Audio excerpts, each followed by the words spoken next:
Good morning, students. On 24th of October 1945, when the UN Charter was signed by 51 countries, India was also a part of it.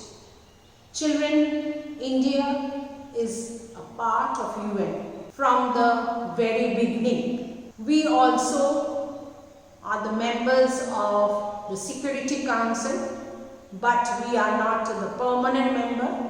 As you know, the permanent members are only 5 countries, the USA, the UK, France, China and Russia. Children, we are the non-permanent members of the United Nations, and we have served as non-permanent members in the Security Council for 6 terms. As you know, the non-permanent members, their term is for 2 years. As all other 193 nations, we are also a member of the General Assembly. We also send our soldiers to the peacekeeping force maintained by the United Nations. As I discussed, that the peacekeeping force is an army maintained by the United Nations for restoring peace in different parts of the world.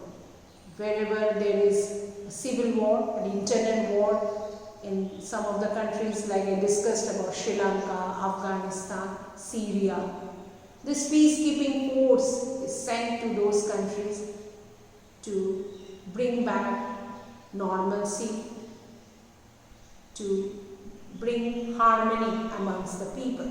As I show you a picture where you can see the women soldiers belonging to the Indian nation.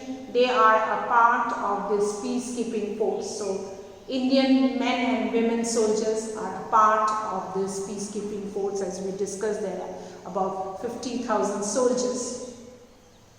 India has received a lot of assistance from the United Nations agencies like the World Bank, getting loan and financial assistance, guiding us to different troublesome years of financial problems.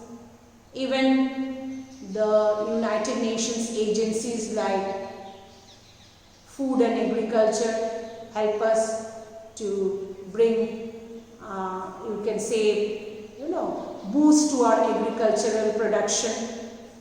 The UNESCO work in our country for scientific development and education, as well as maintaining and preserving the historical and you can say cultural rich heritage sites.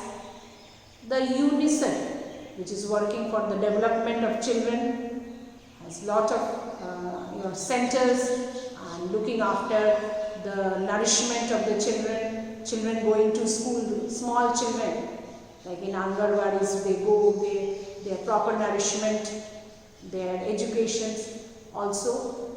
Again, for the rights of the workers, the ILO also functioning in our country and guiding the workers and helping them to get their proper wage as well as their human rights. In this way, you can see India is a part of this United Nations. Even our judges have served in the International Court of Justice, and in this way we are a part and parcel of this United Nations. India has given full support to the United Nations peacekeeping efforts wherever, in whichever country Indian peacekeeping forces are serving in different parts of the world, as I told you, to restore peace, and India has always actively participated in relief operation of humanity. Relief operation may be a disaster.